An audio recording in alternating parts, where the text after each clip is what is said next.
Do you fully trust your doctor? For many, the answer is no. The result of a system in place that seems too heavily influenced by money. But how exactly has this affected the doctor-patient relationship? And what can be done to repair this bond while improving the system for everyone? F. Perry Wilson, MD, is a nephrology and internal medicine specialist, faculty member at Yale School of Medicine, and regular guest on CNN. He attempts to answer these questions and more in the new book, How Medicine Works and When It Doesn't, Learning Who to Trust to Get and Stay Healthy. Perry, thank you so much for the time. How you doing today? I'm great. Thanks so much for having me here. It's my pleasure. So what was your goal with this book? Well, this book started, it actually sprung out of a course, an online course I did for Yale called Understanding Medical Research, Your Facebook Friend is Wrong, which was a way to teach people who have no scientific training how to understand medical science better. The course was designed to teach people with no scientific background how to understand medical science in an era where I saw social media promoting a lot of misinformation. And that was very successful. More than 75,000 people around the world have taken the course at this point. And I wanted to sort of distill those lessons into a book that would even be more approachable. But what changed as I was writing the book was a greater appreciation for why people are susceptible to medical misinformation. And it's not because they're, uneducated or ignorant or dumb or anything like that. A lot of it comes from frustration with a medical system that's really unfeeling and uncaring. And so what the book became was almost a plea to restore this bond that used to exist between patients and doctors, where we trusted each other, and we looked on each other as colleagues in this war against disease, and how we get back there. And it's going to require movement, honestly, on both sides. And while you do spend much of this book talking about the doctor-patient relationship, I feel like from my own experience and also to talking a lot of different people about it, it's much less about that individual relationship and more about the system that's in place that causes a lot of mistrust amongst people. And the bottom line for a lot of folks is that the pharmaceutical companies have such a major influence in the medical establishment, especially in this country. And you point this out in Chapter 8. U.S. drug prices are amongst the highest in the world. Pharma spent $350 million lobbying Congress in 2021, and they were hitting both sides of the aisle, too, with 2/3 of members of Congress accepting money from pharma. They make $1.2 trillion in 2021 around the world. $500 million of that goes to U.S. pharmaceutical companies. Up to 75% of all TV... 500 billion of that. 500 million, excuse me. Up to 75% of all TV ad spending comes from pharmaceutical companies. Major companies spent more on marketing and ad sales than research and development in that time. Obviously, drug prices get driven up as a result of that. 3 in 10 adults, and this is according to your book, have skipped a medication because of the cost, while more than 100,000 Medicare patients die prematurely each year because they can't afford medication. This industry, just in the last 20 plus years now, has dealt with $20 billion in civil and legal fines. So I guess that's a pretty big mountain for a lot of people to overcome. So as you point all of these things out yourself, and you actually had a negative experience in trying to work with the pharmaceutical company as well, I guess, what is the best way to try and get past that as you try to regain this trust between doctors and patients? It's a huge problem. And I think it's emblematic of all of these issues that patients face when interacting with the healthcare system, but probably nowhere more than with pharma. There was a Gallup poll in 2019, which looked at the 25 major industries, major sectors across the United States, and in terms of approval from the public. And pharmaceutical came in dead last out of 25 below every other sector. They had lower approval ratings than Congress, which is actually, pretty impressive. It's hard to do worse than Congress when it comes to approval of the American people. And you're absolutely right. These are, as I discussed, these are profit-driven companies. These are, for profit. They're trying to extract profit from their discoveries. And there needs to be substantial reform there. And part of getting reform means convincing our legislators that taking pharmaceutical dollars is the wrong thing to do because it makes you beholden to these people. And pharmaceutical companies are spending 3 times as much money lobbying Congress than the next largest industry, which is oil and gas. Most people are surprised to hear that. They think the big oil companies, want drilling rights and stuff like that. They're dwarfed by the pharmaceutical companies because this is hugely, hugely profitable. But here's the caveat. And this book tries to talk about nuance and tries to talk about a little bit of a deeper understanding. I'll use epinephrine as an example. Epinephrine is many of your listeners will know, is a drug. It's been around for decades. It costs nothing to make. I mean, $1, less than that to make a dose of epinephrine. And it's being sold for hundreds of dollars, and this is a life-saving drug to people who have severe allergies. Your severe peanut allergy, you don't get your epinephrine, you die, right? So this is completely necessary. And it's being sold for that price because pharmaceutical industry greed, no question about it. Here's the thing people need to remember. Epinephrine still works. It's not actually, we have this tendency because we think of pharmaceutical companies as bad actors to throw the baby out with the bathwater and say everything they do is just designed to kill us. Not actually true.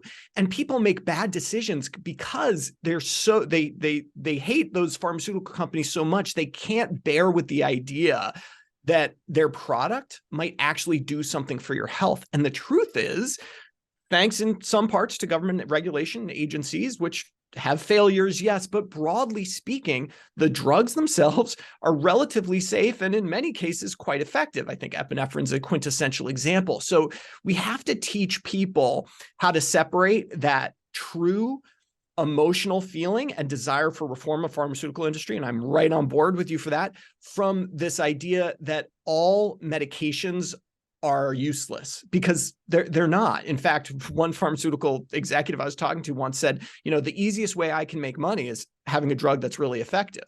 And it's like, yeah, that's true. They're going to market, they're going to make commercials, they're going to make you think it's great, but it's actually a lot easier to sell that drug when the data shows that it works. How much influence do pharmaceutical companies have on doctors who are making decisions with regards to the medicines that they are suggesting for their patients, Harry? It varies. And you can actually look this up. If you Google the Sunshine Act, you can actually look up your doctor and you can see all the money, both in terms of any cash, but also, gifts in kind, like lunches and dinners and stuff that pharmaceutical companies give to doctors. That's all publicly reported now. I think anything above $5 or the equivalent of $5, you can look up your doctor and see exactly which pharmaceutical companies have paid them what. Now, the vast majority of doctors in the United States are getting either nothing from any pharmaceutical companies or amounts that are like less than $200 per year. Which is to say, it's hard to think that they're completely in the pocket of someone who's giving them $200 a year. But I remind people that it's not like they're making a living off the backs of pharmaceutical company lunches and pens and stuff like that. But it's a relationship, The pharmaceutical rep comes by, they give you 10 pens, that costs nothing. But they're in your drawer and you're writing a prescription and you see that little Pfizer label on it and it's just in your head a little bit. And so it is out there. And I really encourage all patients when they're talking to their doctor and the doctor makes a recommendation, they say, I think you should take drug X, ask, what are the other choices? And what's your opinion on them so that you can sort of see, are they pushing only one option when there are 5 available, or is there really only one option for this particular condition? And how does the U.S. drug patent system work in a way that unfortunately leads to some higher prices with regards to medications that extend beyond what that initial patent suggests? Yeah. I mean, we're getting wonky, I suppose, but patent reform would go a long way, I think, to bringing down drug prices. And so pharmaceutical companies, once they issue that initial patent, which is usually on a molecule, they've developed a molecule, they haven't even tested it, potentially even in animals yet. They file that initial patent, the clock starts ticking.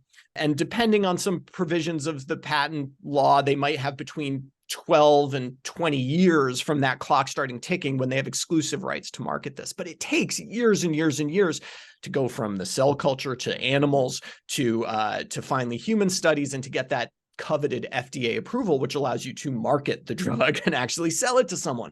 That can take a decade. And so that's really eaten in, if you're a pharmaceutical exec, that's eaten into your exclusive time, which is the time when there's no generic competition. You can essentially charge, whatever the market will bear for your drug. And that's indeed what they charge. some people might say, even that's okay. We'll give you 5 years, 6 years of exclusivity. You worked hard on this. It can cost $500 million to bring a new drug to market. Like you deserve something. I'm not crazy. Sure, that's fine. But what happens is drug companies will make tiny tweaks to the agent or the mechanism of delivery. They might change the dose. They might change it from a capsule to a pill, or from a short-acting pill to a long-acting pill. Minor formulary changes that can then reset patent protections on that drug and push the can down the road further and further and farther. And they have every incentive to do that, because who wants competition in the marketplace if you're a for-profit company?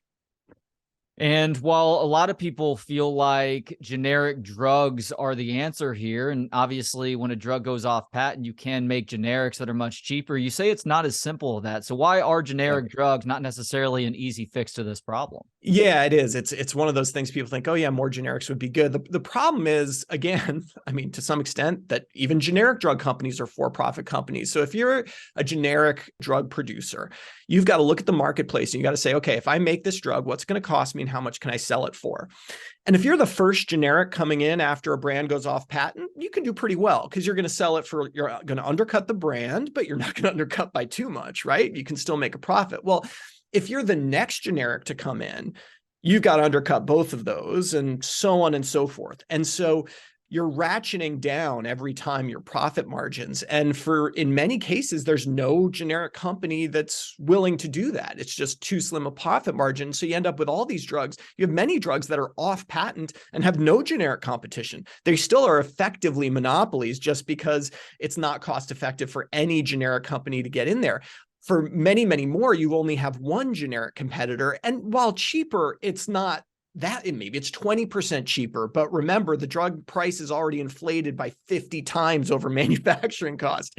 So getting a 20% discount, we'll take it. But that's not enough. So the reforms need to be bigger. And really, the major thing that can happen here is allowing the people who are paying for these drugs, which are generally insurance plans, Medicare and Medicaid, to negotiate with those drug makers as to what the price will be.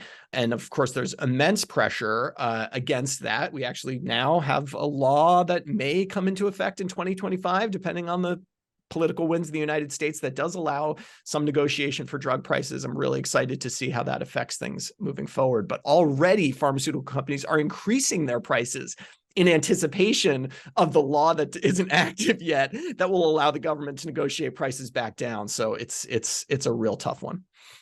Early in this book, you point out that you and your fellow doctors have three main goals. That is to make people better, not make people worse, and avoid having to deal with insurance companies. Now, we'll put the insurance company issue aside for a few minutes to talk about that doctor-patient relationship a little bit more. You also admit that the Institute of Medicine reported that around 98,000 Americans per year die of medical errors. How are doctors most commonly wrong in ways that prove to be fatal like this? Yeah, it was important to me to, as someone, I'm a doctor, I take care of patients, I'm a researcher, I'm a lover of medicine. As I write in the book, I think that there's no endeavor that humankind has undertaken that has alleviated more suffering than the scientific approach to medicine. It really has. And I encourage people to think of all the medical issues they've had in their life. And if they had those same issues and it was 500 years ago, would they be alive today? That appendicitis you had when you were 9, that was fatal, right? So progress has been incredible, but I thought it was important to acknowledge the fact that there are a lot of imperfections. There's still things that we can do, and medical errors do happen, and it's something we need to acknowledge. The most common medical error that is going to happen is not one of commission, where we give the patient the wrong drug, or we operate on the wrong, knee or something. These things do happen. They're big deals when they happen. There's a lot of investigations, but it's really errors of omission when we fail to consider a diagnosis. And there are a lot of very human biases that play into this. For example, you see someone in the ER, in the emergency room, and they had pneumonia, and you examine them and you admit them and you give them some IV antibiotics and they do quite well. And the next night you see a very similar patient, short of breath, has some infiltrate in the lung, looks like pneumonia. You admit them and you've just because that's what happened last time. You're a human. You sort of get used to these patterns and you miss the pulmonary embolism that you should have diagnosed. Those issues are, there's a lot of approaches to solving this. Number one is giving doctors a little more time, giving to work with patients, to listen to them, to teach doctors how to listen to patients, to give ancillary medical services, the nurses, the pharmacists, more of a voice in the care of the patient. I can't tell you how many times in my medical training that a nurse saved my skin because I hadn't thought of something, or I was about to do something that probably wouldn't have been the right idea. So there's a lot of cultural issues there. But the biggest question I ask my trainees when they're presenting a case to me every single time is, what else could this be? And patients should ask their doctors that too. It forces your brain to be like, you're in that, you're like, this is pneumonia. I mean, I've seen a million pneumonias. I know what pneumonia looks like. This is pneumonia. Someone says, what else could this be? You're forced to say, well, all right, I suppose this could be a very strange presentation of, pulmonary infarction or pulmonary embolism or something. And it's just those small cognitive tweaks to our process that can save some lives. You also write that a surprising amount of medical care is driven by surrogate outcomes. What exactly are these? There's only 3 things that really matter when it comes to your treatment. There are 3 outcomes that really matter. Do you live longer? Do you have a better quality of life? Or do you increase your likelihood of having a baby? These are the 3 things, because these are the things that whatever else you measure are the only things that matter to actual people. So if I tell your blood pressure is high, you might worry about that because you've been trained by doctors to say, oh, I'm not supposed to have high blood pressure. I don't want to have high blood pressure. But why don't you want to have high blood pressure? Well, the numbers are just numbers. You don't want to have high blood pressure because you've learned that high blood pressure is associated with the risk of heart attack and stroke, and you don't want to have a heart attack or stroke. Well, wait, why don't you want to have a heart attack or stroke? Well, really, because those things can kill you and you don't want to die, or those things can hurt you and affect your quality of life. And we're right back to those same outcomes: birth, death, quality of life, the 3 big outcomes that matter. And so anything else that we study is a surrogate marker of those things. Doesn't mean it's not important, but if I invent a drug that lowers blood pressure and I say, oh, look, I did all my statistical tests and this reduces blood pressure on average from 140 systolic to 120 systolic, that's great, sure, because we know that blood pressure leads to these bad things. But in the end, what I really want to know is, will this drug save my patient's life? And we've been burned before by embracing a drug that improves a surrogate outcome, only to later discover that it doesn't improve or even makes worse one of those 3 ultimate outcomes: birth, death, or quality of life. We got to be careful about that. Now, in talking about the doctor-patient relationship, we've obviously spent the last few minutes talking about the doctor side of things, but it does take certain compliance from the patient for the doctor to be able to do their job properly. And a part of a doctor's job is oftentimes getting a patient to change his or her mind about something.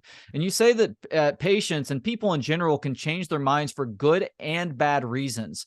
What do you mean by the latter as it pertains to patients?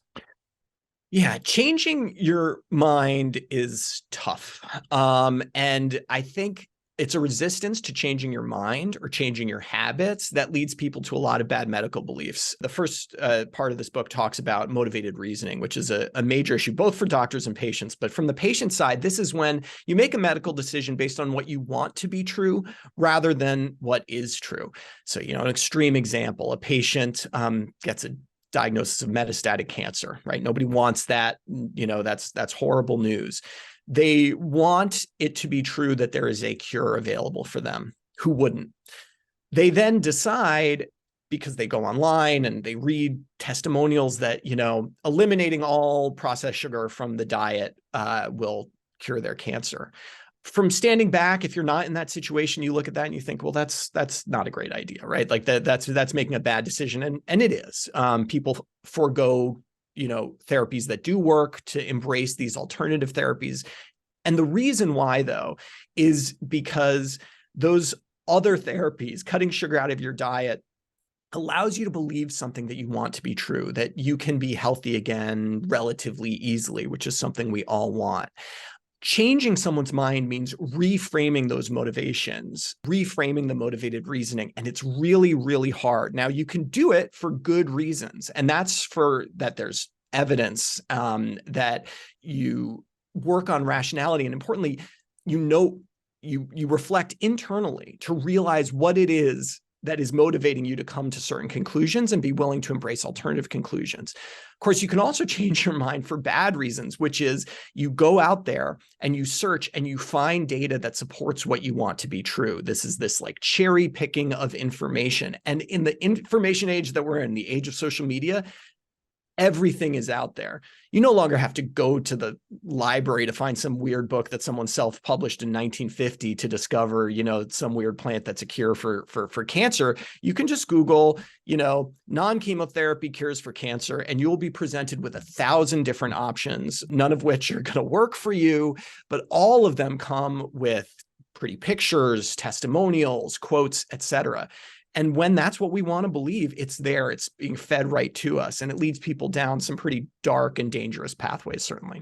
Well, you're exactly right about motivated reasoning. And by the way, this goes well beyond the medical profession. It can deal with pretty much every aspect of life. As you just said, I mean, on social media and just the internet in general, you really can find a website or a supposed publication to back up whatever theory it is that you believe. And could be something that's extremely plausible, or it could be something that's batshit crazy. I mean, there are people that believe that the earth is flat right now, right?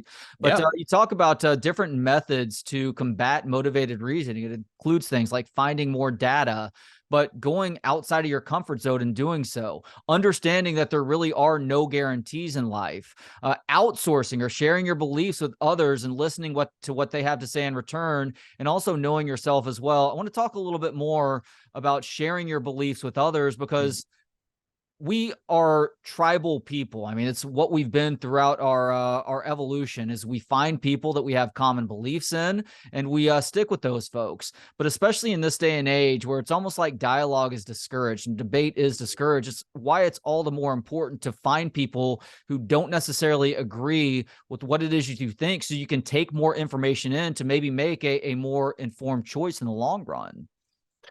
Absolutely. We have the ability now to form tribes around a single idea, which is something we never could do before. Right. If you were the guy in your town who believed in Bigfoot, you were the only guy in town, and they kind of thought, oh, that's that crazy guy who believes in Bigfoot. Well, now that guy in every town around the world can get together online and have a big echo chamber about Bigfoot and sort of create content and reinforce each other's beliefs. You have to recognize when you're in that bubble. Asking people or talking to people about your beliefs and listening, it's hard. Listening with an open heart and mind is really necessary to consider that you might be wrong. We're in an age where people can't admit that they're wrong. They can't fathom that they could be wrong about something, particularly when it's emotionally resonant to them. It just feels right. I can't be wrong. And the truth is that we can all be wrong. We've all been wrong before. Remember the times you've been wrong. And there's so much growth that comes with that realization. And you get there by talking to people with different beliefs than you. I do think you need to do it in person if you can. Online is very difficult. Maybe in private messages and stuff, it can work, but the public online forums, your Twitters and Facebook do not reward humility. And these are conversations that require humility. Both parties need to be able to say, here's what I think. I'm not totally sure. And you know what? If you write something on Twitter that says here's what I think about vaccines or masks or whatever, I'm not totally sure, but here's what I think. No one's going to engage with that. We don't want that in our social media. We want definite, absolute, this is killing 50 billion people a year. This is the greatest invention of all mankind in history, right? We gravitate to those extreme takes, and it pushes people apart. It's harder to do when you're in person, when you're one-on-one. You just can't take that stance. So be humble, talk to people, and really listen. You got to ask yourself, could I be wrong on this one? Because it can really, it can save your life to realize you're wrong when it comes to medicine. Yeah, it's very difficult to empathize with text on a screen. Yeah. It's much easier to just spew vitriol if somebody is speaking in a way that you don't like or agree with, versus trying to really understand what that person is saying. And I think one of the important things with civil debate, and this is something that I feel like society was really getting right 40, 50 years ago, is understanding that it's not necessarily going to change your mind, but showing enough respect to try and learn where that other person is coming from will, I think, create a healthier society on the whole. Absolutely. And where I do see hope here is I have some younger kids. My oldest daughter's 12, and the younger generations are swinging back a little bit. They're actually a little bit better at this and navigating online, and maybe because they, it's like they were born in the ocean, right? They can swim. Maybe they seem to sort of get it a little bit more. I mean, we'll see what happens as they get older, but I'm hoping we can come back to, again, rewarding the nuance. And medicine is a science of nuance. I get very jealous of the astronomers and the physicists who can say, we predicted using these complicated math formulas that this particle should exist. And sure enough, we did this experiment and there's the particle we predicted, and, congratulations all around. That's cool. That's awesome. Medicine doesn't work that way. Medicine is about playing the percentages, and your doctor needs to tell you, and you need to understand that when we make a recommendation, we're not sure. We're in Vegas with you. We're saying, this has the best chance of working. Are we sure it's going to work? No, but we think it's got a better chance than these other three options. So let's talk about it and let's make a decision. It's a game of hedging bets, but in an era where certainty is rewarded so strongly, people think that hedging bets is weak, that the medicine's lack of certainty, medicine's humility sometimes is a sign that we don't know what we're doing. And it's quite the opposite. Yeah, that was one of the more interesting things that I read in this book, that the biggest secret in medicine is that there's a good chance the medication you're taking isn't going to work for you, Perry. So why is it still worth it to take it, even if it doesn't help oftentimes? Yeah, and this is something doctors don't really get either. And I want to be clear, it's not like we're prescribing medicine willy-nilly or nonsensically, but I'll give you an example. Let's say you've got 100 people. I'm a doctor. I've got 100 people in my practice with very high blood pressure. And you ask me, hey, in the next 10 years, how many of those people with very high blood pressure are going to have a stroke?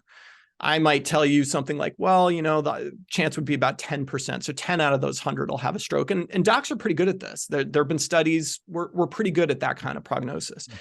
And then if you ask me, hey, if you treat these people, get their blood pressure down, how many are going to have a stroke in 10 years? And we might think about that and say, okay, well, instead of 10, I might get that down to 5. Now that's amazing. I just cut the stroke rate in half. But let's dig into those numbers a little bit. What have I done? I've treated 100 people in my practice to get their blood pressures under control, and I've prevented 5 strokes over 10 years. So for those 5 people, I saved their life, or at least I saved their quality of life, and they would be incredibly thankful, I would assume. I mean, I don't ask them to, but that's a great thing. But 95 of those people I treated, and hopefully the treatment was fine. They didn't have terrible side effects, but they weren't going to have a stroke anyway. And what that shows is that the population benefit of a treatment, me treating that 100 people, is a good. I saved lives by treating those 100 people. But on an individual level, the chances are you were in the 95, not the 5. What we don't know, and why we recommend that you take the drug, is because we don't know who the 5 are in advance. That's what we don't know. If we knew who the 5 people who were going to be saved by the drug were, then we would only treat those 5 people. Well, at least the ethical amongst us would only treat those 5 people. But because we can't know, it's like pulling on the slot machine in Vegas. We have to maximize the odds as much as possible. So if a patient asks me, doc, what's the chance that this medication will help me? I've got to tell them, if I'm being honest, I've got to say, listen, chances are you're not going to have a stroke in the next 10 years. Most people in your situation won't, but there's a slight chance that you will. And if you will, this should lower the risk of that happening. And you got to talk about that. And one thing I teach the medical students is that 2 rational beings, a physician and a patient, can disagree on this and both still be rational, because the physician's treating 100 people, right? I know from society perspective that I should get everyone's blood pressure down. There'll be less strokes in the world, and less strokes in the world is a good thing. An individual might say, you know what? I just, I don't like the medication. I don't like the cost. I don't like the side effects. And I'm willing to roll the dice here and assume I'm one of the 90 and not one of the 10. And that's rational too. And we need to be able to sort of accept that and work with patients in that way. How much are a drug's potential side effects worth considering for a patient when deciding whether or not to take a drug, Perry? It depends. The number that I just kind of worked through with you, where I was looking at, five, we're going to save 5 people out of 100 is an actual statistical term called the number needed to treat. How many people do you need to treat to prevent something bad from happening? The acronym is NNT, correct? NNT, yeah. Exactly. Yeah. And so every drug has a different NNT, and you can actually look them up. You can Google the name of the drug and NNT, and for most common drugs, at least, you'll find how many people need to be treated with this drug to prevent 1 heart attack, 1 stroke, 1 death, 1 whatever the drug promises to do. You can use that information then say, okay, well, how much am I willing to tolerate side effects? For example, wearing a seatbelt has a number needed to treat of something like 1 in 10,000 or 1 in 25,000, which is to say that 25,000 of us needs to wear our seatbelt to save one of our lives period. Most of us aren't going to get in nearly fatal car crashes, fortunately. So we wear our seatbelts, but it really doesn't matter that much. I mean, unless you're that one person who gets in that horrible car crash. But the side effect of wearing a seatbelt is nothing, right? I mean, it costs nothing, doesn't bother us. We're so used to it. In fact, I can't, if I'm not wearing a seatbelt, I feel weird now, right? So that's a huge number needed to treat, but like there's no side effects. So who cares? If it's a vitamin or something like that, and there's no side effects, you can tolerate a large number needed to treat. If you're talking chemotherapy, you're talking something that makes your hair fall out, makes you vomit 3 times a day. Well, you want to have a conversation with your doctor, like, okay, what are we talking about? How many people do you need to treat with this chemotherapy to save 1 life, or to give me 1 extra year of life, or 1 extra month of life? And it's going to vary. But you have the right to make that decision as an individual.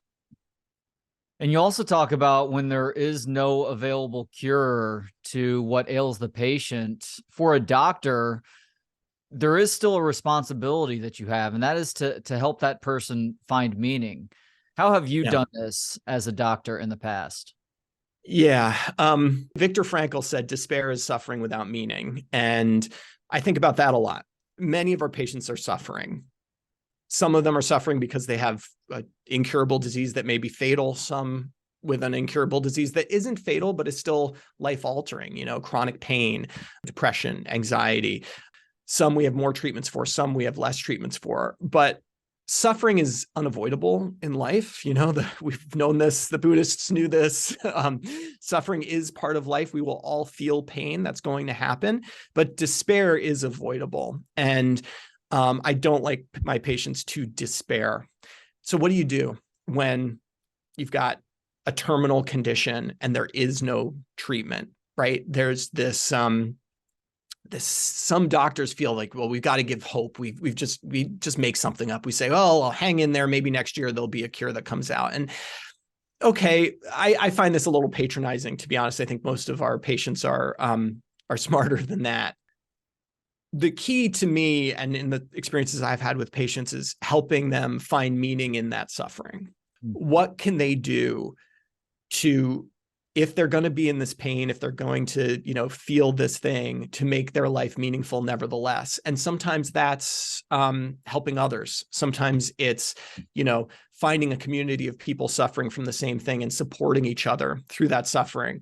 Sometimes it's medical research. I mean, some of the most moving experiences I've had as someone who conducts medical research is enrolling a participant in a clinical trial who's doing it not because they expect that they're going to get cured from this clinical trial, but because they believe that that's their contribution to the future. And it gave them meaning to participate. It gave them a feeling like, yeah, it might not save me, and maybe this isn't the drug that's going to change things, but every step we take closer to that goal is a step in the right direction. And it's those patients who can find meaning in suffering that do really well. In fact, those patients likely live longer, even with terminal diseases. And so doctors need to help with that. That should be part of our treatment. And we're not great at it. American medicine writ large is overly medicalized. We sort of say, okay, well, what's the condition and what are the drugs that treat the condition? Or, sometimes what's the psychotherapy that treats the condition, but it's still kind of plugging a plug into, this goes with this and this goes with this type of thing. And we need to move beyond that. The ways our patients are suffering now are not amenable to drug therapy in many ways. There's an epidemic of loneliness and social isolation now. There's no drug for loneliness. It doesn't work that way. And yet, your doctor has probably never asked you if you feel lonely. And yet it's despair, these deaths of despair and loneliness, alcohol abuse, substance abuse, suicide that are the largest killers of people in what we call their prime of life, people my age between 30 and 45, 30 and 55 years old. That's what's getting people. It's loneliness. And we need to be able to discuss that with them. Yeah, there are some other places around the world, and I've had some conversations recently with other authors who point out that in the UK, for instance, there are actual programs to address loneliness when someone comes in. Sometimes it's with a physical ailment, and sometimes it's something that's more along the lines of mental illness, where it's literally prescribing that they go out to eat lunch with somebody that they know, or they set them up with a club where there is a common bond, whether it's gardening or bowling or something along those lines. Yeah. And, they've seen some incredible results with regards to those individuals actually getting better. I'm a nephrologist by training, well, internal medicine and nephrology. Nephrology is kidney disease. And we do a lot of dialysis, obviously. And dialysis can be done in center, so there's 20 chairs and everyone's getting dialysis during a sort of 4-hour shift, or it can be done at home. And, as someone who has a family at home and I think a rich home life, when I sort of hypothetically say, oh, what would I do? I say, I do it at home. I'm comfortable in my own bed and handle it and everything. I've been surprised at how many patients in the dialysis center I've talked to about that.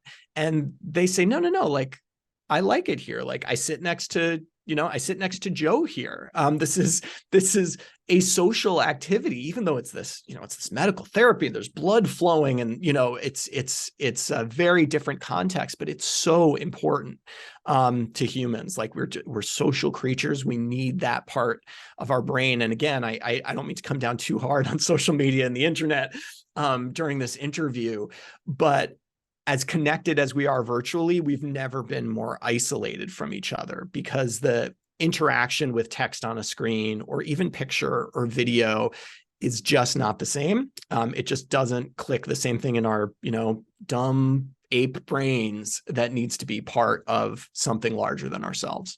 Yeah, social media is such a double-edged sword, because there is so much great information at our disposal, but when you become too engaged, it just becomes something that's extremely unhealthy. And even seemingly productive conversations aren't going to be nearly as fruitful as if you're getting out in the world and being present with other people versus just staring at a screen for hours on end. Absolutely. And yet it's so optimized for that. And I'm as guilty as anyone else. I yell at my 12-year-old for being on her screen too much. Meanwhile, I'm walking up the stairs in our house and I just kind of habitually pull my phone out of my pocket and look at the screen as I'm, like, we're quite conditioned to be behaving that way. It's not going to be easy to change, but I think the more we talk about it, the more we acknowledge the problems, the better things will get. Terry, I've got an 8 and 6-year-old at home. That and the diet thing are the two biggest battles fighting on a daily basis. But you're right, I'm a bit of a hypocrite, because I'm on my computer doing work at night when I need to be doing more with regards to playing with them or talking to them or whatever else. And they sometimes say, "Dad, stop staring at your computer." I'm like, all right, well, I can't tell you not to do this or that. I'm Right. guilty of it as well. But that's maybe a conversation for a different time. Those who do follow you online, Perry, know that you are a big fan of breaking down medical research. And the gold standard here is randomized controlled trials, which you are obsessed with. Why were randomized controlled trials such a crucial development in modern medicine? And how exactly do they work when they are working correctly? Well, randomized controlled trials move the needle from the previous standard of evidence to what I would call high quality evidence. Early on, hundreds of years ago, medicine was an authoritarian regime. You treated people the way you treated people because you were taught that that's the way to treat them by more senior doctors who presumably had more experience. And it works okay, but you still get things like, bloodletting and phrenology when you use that technique.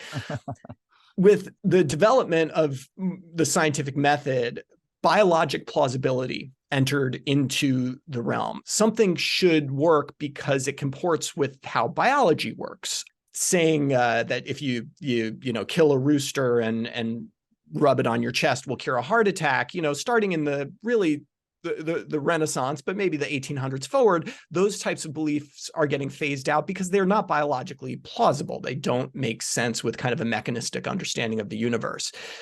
But biologic plausibility only takes you so far. In fact, there's a lot of things that are biologically plausible that nevertheless don't work. For example, when COVID first came out, I remember looking at the virus, this is March of 2020. I'm looking at the genetic code of the virus and the proteins as they're being sequenced. And I put some stuff into a database to look at where the body expressed these receptors for COVID. And obviously a lot in the nasal passages and the lungs, but then like number 3 hit or something was testicular tissue.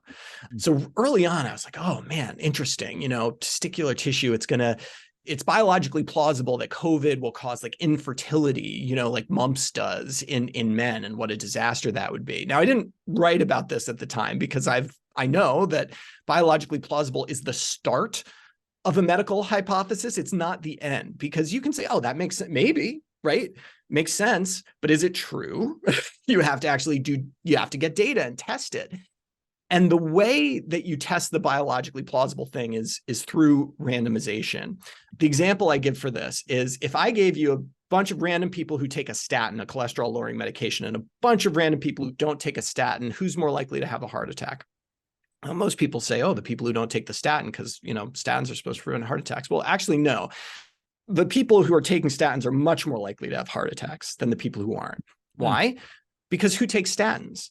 Well, people who are older, who've had a history of heart attacks, who have high cholesterol. Who doesn't take statins? My kids, the marathon athlete, et cetera. I just told you I picked 100 random people not on statins, right? And so that makes observational research, where I just ask a question, who takes what and what are their outcomes, really difficult to do, because I'll observe that the people on statins have worse outcomes unless I do statistical manipulations to account for the fact that they're older and have had heart attacks before and have higher cholesterol and diabetes more often and hypertension more often, and so on and so on and so forth.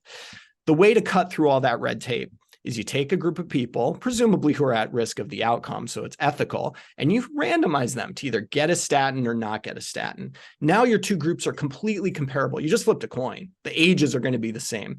The race breakdown is going to be the same. The prevalence of diabetes is going to be the same because, random chance you get a diabetic here, diabetic there.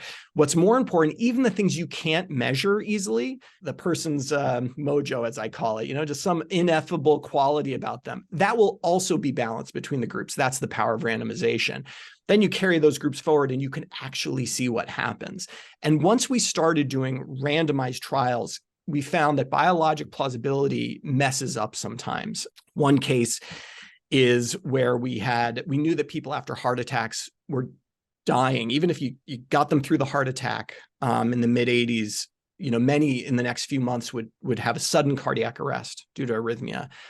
And in the mid 80s, these antiarrhythmic drugs came out. They stopped arrhythmias. They did. They really did work. And so biologically plausible, someone has a heart attack, give them the antiarrhythmic drug because we know that they're dying of arrhythmias. So let's stop that and it should work. And if all you cared about was biologic plausibility, you'd be done and we'd all be taking antiarrhythmics after heart attacks now. But in 1989, they did a randomized trial. They took people after a heart attack, half got the antiarrhythmic drug, half got placebo.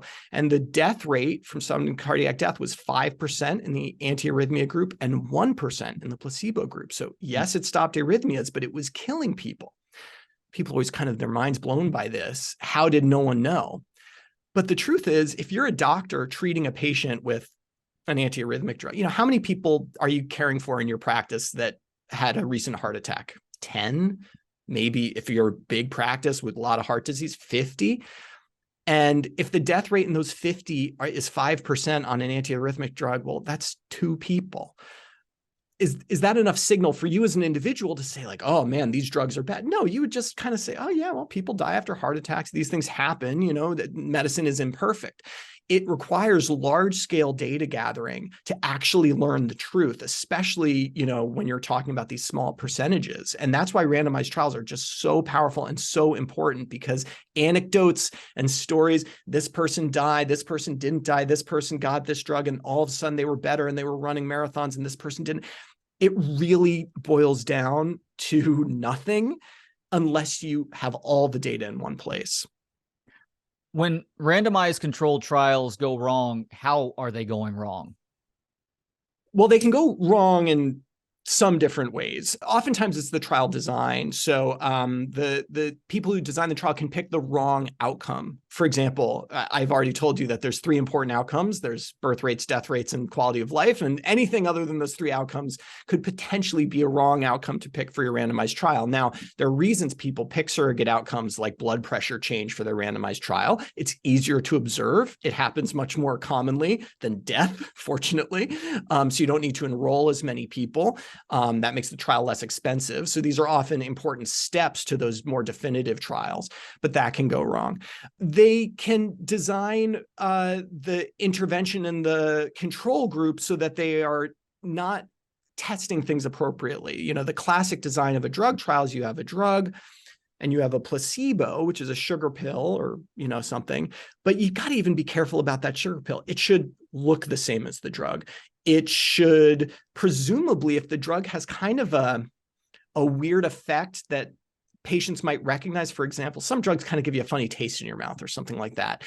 You should probably design the placebo to give you kind of a funny taste in your mouth. And the reason is that if patients can, or participants can figure out which arm of the trial they're in, it's important that they don't know if they're getting the placebo or not, right? Because if they know they're getting the placebo, they might not have a strong response to it.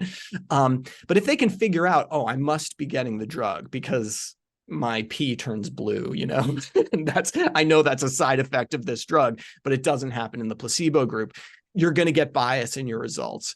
And of course, I acknowledge in the book that fraud exists too. And just because I give an example in the book of a randomized trial that if you read it, you'd be like, well, that seems like a very nicely designed randomized trial. It was randomizing women trying to get pregnant with in vitro fertilization to usual care.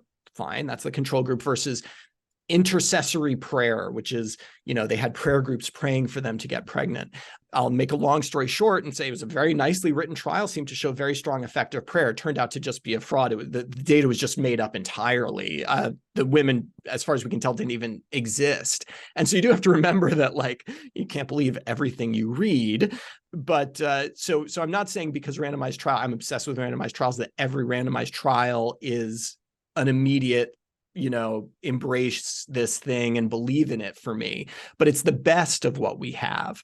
And what I often tell my students and stuff is just no one study is enough. You know, even a very nicely done randomized trial that shows a new drug works, like I generally want that second follow-up study, the replication study from a different group, because, you know, it's easy to get excited early on, and sometimes it's appropriate, but unless you're in dire situation, waiting for that follow-up study is usually a safe bet to make sure there's no shenanigans going on.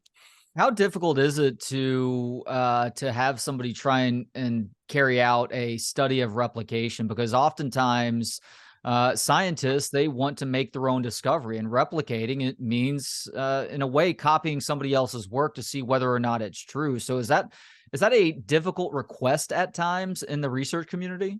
It's even worse than that, Trey. Yeah, it is. And it's not only because scientists want to kind of make their own way. I get that. It's also because the people who fund these studies, including the National Institutes of Health, don't reward replication. So I've written many NIH grants. I've received a few NIH grants, not as many as I've written. And there are 3 components that they grade you on, they score you on. Significance, how important is the problem? Approach, what is your, you know, how are you going to do this? How are you going to execute the study? And innovation, how new and exciting is this? And it's that innovation thing that just kills replication, right? Because if I'm saying, oh, I'm going to do the exact same study as these other guys, the NIH is going to say, well, that's not innovative at all. You know, we fund innovative, cutting edge research. Everyone wants to fund the cutting edge. But what happens with pushing the cutting edge forward and forward and forward is that we leave behind these one-off studies that just kind of leach into the zeitgeist as like, oh, that's correct, and this is what we do. And yeah, we only have one study, but it seems right. And time marches on. And often you have years, sometimes even a decade, between the initial study and the follow-up study that shows that the initial study wasn't correct. And we need to start changing that. We need to start rewarding people for replication. We need to start forcing those studies to release their data to the public. So those initial studies that come out, when you see that manuscript, people are often surprised to hear this. I do peer review for a lot of different journals, which means I get the study and I read through it and I make comments and say things to the author like, oh, well, this conclusion is not supported by the data and you need to rephrase this. And could you please analyze this because of, I think you didn't acknowledge X, Y, and Z. It's a good process. It makes the paper stronger. But what I don't get is a data set. When I do peer review, I get what the author has written, the figures that they have developed, the tables that they've developed for their manuscript. I don't get their raw data. I can't verify. They can tell me the average age of patients in this study was 65.3 years. I have no way to verify whether that's true or not. I just have to take their word for it. And of course, most people are honest. But if we had a standard of, oh yeah, we're going to release all that data in de-identified form. We're not going to give people your name and address, but in a de-identified format, we're going to release this to the public. What you'd have is a lot of researchers who very quickly could look at these seminal trials and say, let's cut this a few different ways. Okay, they did this analysis and that seems good. They did a good job, but what if we look at it this way? What if we try this statistical approach instead of that? Do we still get the same results? And it'll start to give us reassurance that there's, some real there. Yeah, you give a great explanation just now, but also in the book is to why and how open data can be a really good deterrent for research fraud. But my question, Perry, is why is that not already the standard? That seems such like an obvious I know. to make things better. It blows me away too every time I see this happen. There are a couple of reasons why open data isn't the standard, or at least the reasons people will give you. The number one reason you'll get from people who are trying to hoard their data is patient safety, patient privacy. They'll say, look, these are real individuals out there in the world. These are their medical issues, their comorbidities. Some of them have, cancer, HIV, et cetera. We don't want to let that data out. That's our responsibility to protect their privacy. But of course, there are many standards for data de-identification to make sure that you can't figure out who this person in the data is. There's really nice approaches for that nowadays. What I suspect happens more often is two things. Number one, the researcher is a little afraid of people trolling through their data because they're going to be embarrassed if they got something wrong. Mm-hmm. And I've felt that in my lab. We have two people do the data analysis in parallel without talking to each other when we do a new trial. So we have a biostatistician and then an investigator or something, and they fill out all the tables and then we compare them. And it's like not uncommon that we get different, that we get a different answer from the two different people. And then we come together and we say, okay, what did you do wrong? What did you do wrong? And let's figure this out. I'm sure that if you released all the data from these studies, there'd be people coming out on Twitter and being like, oh, you said the mean age was 65.3, but it looks like it's 65.5. What else are you hiding? And that kind of stuff. So if we're going to do this, we're going to have to allow for a little bit of human error in the process. Right. The other thing people are afraid of is they want to publish more things from their data sets. They spend a lot of money and time running this clinical trial, years and years and years and thousands of patients. And they're going to put out their main paper. Sure, that's the big New England Journal paper or whatever. But there's a lot more data there. And they can release many more papers from that data, looking at different outcomes, looking at different periods of time, et cetera, that can advance their career because the career of researchers is based on publications. This publish or perish. It's not based on data sharing. That is something else that we can change. And people like me and others have been lobbying the big universities, including my own Yale, to include data sharing as one of the metrics for promotion from assistant professor to associate professor, from associate professor to full professor, as opposed to grants and publications, which has sort of been the standard for a while. And if we can change those cultural things, I think we'll see more open data. But you're going to have to drag some researchers, by their ear to get them to do it, to be honest. Getting back to the hospital and medical care setting now, how big a problem is the proverbial middleman in patient care?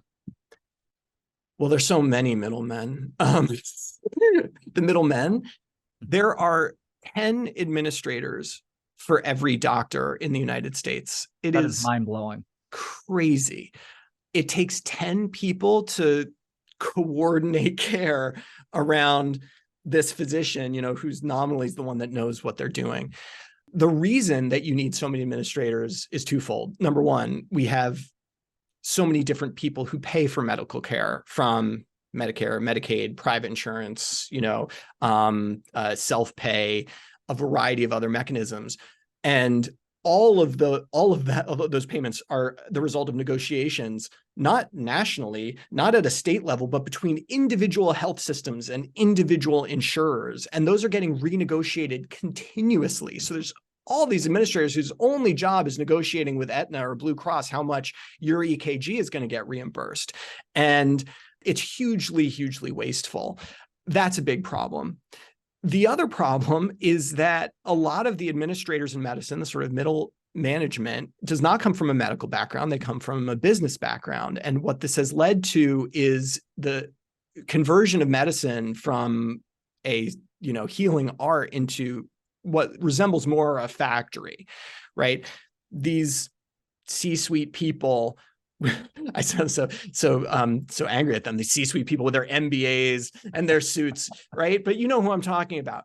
They are looking for every opportunity to maximize profit, and that's even in a nonprofit scenario. Like most hospitals, not all, but many hospitals are nonprofits. Nevertheless, they still need to maximize how much revenue they take in so that they can keep the lights on and keep paying everyone's salaries and all these 10 administrators that generate no revenue for the hospital whatsoever, but you still need to get them paid.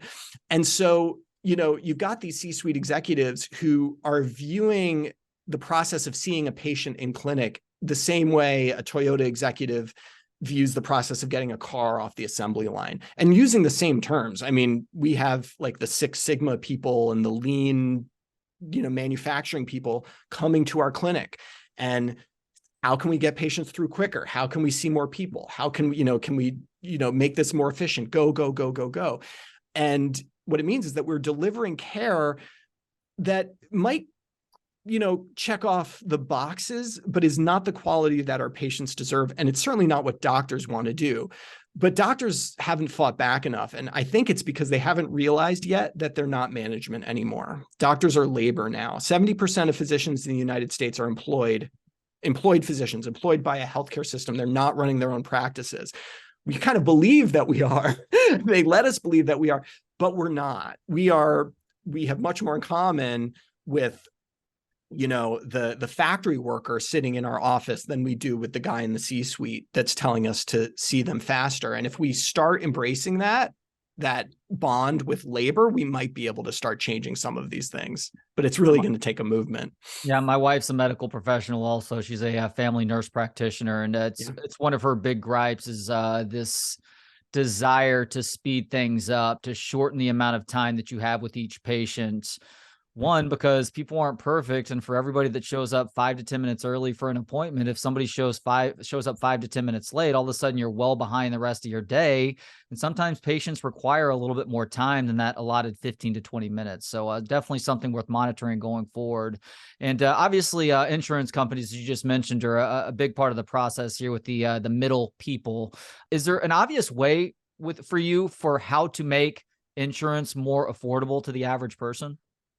Yeah, I mean, the easy answer is to go to a single payer system, which is politically fraught and something that practically I don't see how we get there in this country, given the current political climate, although it would work, as demonstrated by every industrialized nation in the world except the United States. Yeah. What we can do, though, and I talk about this a bit, is something called all-payer rate setting. And what this basically says is that there will be a body, presumably a government regulatory body, that is going to tell you what an EKG costs. Right now, the way it works is that the negotiator at my hospital negotiates with the negotiator at Aetna about what this EKG costs. And my hospital negotiator wants to get as much for the hospital as he possibly can. That's his job. And the person at Aetna wants to pay as least as possible. And that's where they're going to clash heads, and they're going to spend time and hours and justifications, et cetera. All payer rate setting says, the government says EKGs cost $25 for everyone, whether you have insurance, whether or not. That's what Aetna pays. That's what that uninsured patient pays. That's what Blue Cross pays. Everyone pays $25 for an EKG. And what that does is it eliminates all of those negotiations across the country. It eliminates a lot of those administrators that are, driving up costs just through the inefficiency of the system.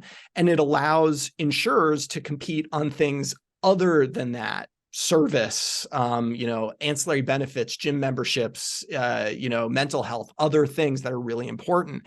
And this isn't a hypothetical. This exists in precisely one state. Maryland has all payer rate setting. And it's really interesting that healthcare costs in Maryland, I believe when last I looked, I think they're the second cheapest in the nation, which, considering that Maryland is actually one of the most expensive states to live in the nation, like being one of the least expensive in terms of healthcare costs, is pretty significant. And that's a major reason why. And all payer rates, it doesn't abolish insurance companies. The CEO of all these insurance companies can keep their job. And to some extent, they might actually appreciate the fact that they don't have to go through this negotiation process, 8,000 times a day with all these different hospitals. So that's a half measure, but it's one that I'd like to see people talk about more. And you offer a number of different potential solutions to the different levels of problems that we've talked about today that go well beyond the insurance companies. For instance, motivated reasoning, one possible solution here, and I'm a big believer in this. That's why I'm going to bring it up, even though I'm not asking you about it, is more formalized education with regards to things like logic classes and statistical training as early as elementary school. I mean, we need to do much more with regards to cultivating critical thinking and problem solving in this education system that is entirely too dependent on rote learning right now. So big kudos to you on that suggestion, Perry. With regards to improving the doctor-patient relationship, you give a bunch of different things doctors can do to be better. But as far as the patients are concerned, and this is our final question here, you say that patients can move closer to doctors by appreciating uncertainty. What do you mean by this? Yeah, there's this real human tendency to embrace certainty. Patients see multiple doctors sometimes for the same condition, second opinions, third opinions. I fully encourage that. But oftentimes the doctor they end up going with is the one who seems most sure of themselves. I've got this. You're taken care of. This will work 100%, no problem. And the truth is, as we've sort of talked about, is that medicine doesn't work that way. It's not physics. It's not mathematics. It is a educated guess. It is hedging your bets. And patients need to understand that a doctor who gives you that full picture and says, I think this will work. This is my experience, and this is what the data shows. I can't make promises, but this is your best bet right now, is way better than the person on the internet who promises the quick fix with 100% satisfaction guaranteed. We need to recognize our tendency to embrace certainty and start to value uncertainty, because it is an uncertain science. So I do ask patients to be thankful when their doctor says they're not sure, because more often than not, that's the truth. And the other people who tell you they're so sure are the ones who are lying to you, believe it or not. He is F. Perry Wilson, MD. The new book is How Medicine Works and When It Doesn't, Learning Who to Trust to Get and Stay Healthy. Perry, thank you so much for the time today, and thank you for this fascinating, informative, and entertaining book. Thank you, Trey. This has been a lot of fun. Thanks to Gentleman Jesus for the intro and outro music. Hear more of his work at gentlemanjesus.com. And thanks to you for tuning in. For more of the show and to connect on social media, visit booksonpod.com. We'll talk to you next time on Books on Pod.